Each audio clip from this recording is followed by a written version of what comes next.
বাড়ছে লোডশেডিং, বিশেষ করে গ্রামাঞ্চলে বিদ্যুতের ঘাটতি দিন দিনই প্রকট হয়ে উঠছে, যার প্রভাব পড়ছে কৃষি খাতে।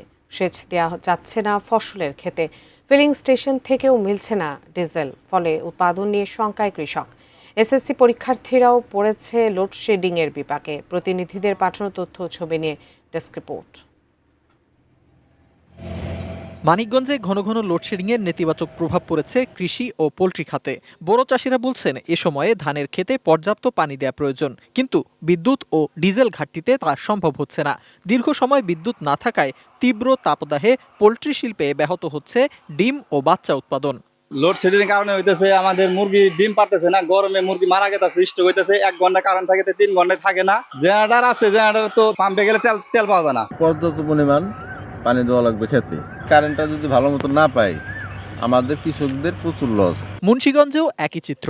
গ্রামাঞ্চলে প্রতিদিন 8 থেকে 12 ঘন্টা পর্যন্ত বিদ্যুৎ থাকে না। বোরো ধান সহ বিভিন্ন ফসলের সেচ কার্যক্রম মারাত্মকভাবে ব্যাহত হচ্ছে। বিদ্যুতের ঘাটতি দীর্ঘায়িত হলে উৎপাদনে বড় ধরনের ধস নামতে পারে বলে আশঙ্কা চাষিদের। কারেন্ট নাই, কারেন্টের জন্য পানি দিতে পারে না, বৃষ্টি নাই, এই অবস্থার লেগা হইতাছে। ভেন্ডি যা আছে সব মরে গেছে। কারেন্ট থাকে না সময় মতন, মোটর চলে না। এবছর খরায় অনেক ক্ষতি হইতেছে, ফসল আদিতে অনেক সমস্যা। নাটোরের গ্রামাঞ্চলেও দিনে 8 থেকে 10 ঘন্টা পর্যন্ত লোডশেডিং। পানির অভাবে শুকিয়ে যাচ্ছে ধান ক্ষেত। কিছু ক্ষেত্রে ডিজেল চালিত পাম্প ব্যবহার হলেও জ্বালানি তেলের দাম বেড়ে যাওয়ায় উৎপাদন খরচ বেড়ে যাচ্ছে কয়েক গুণ।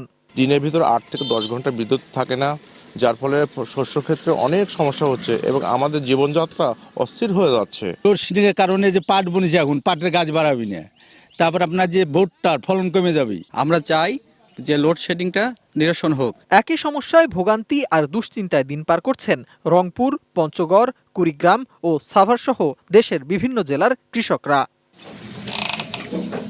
সিফাত Mahmud, desk report, ATN news.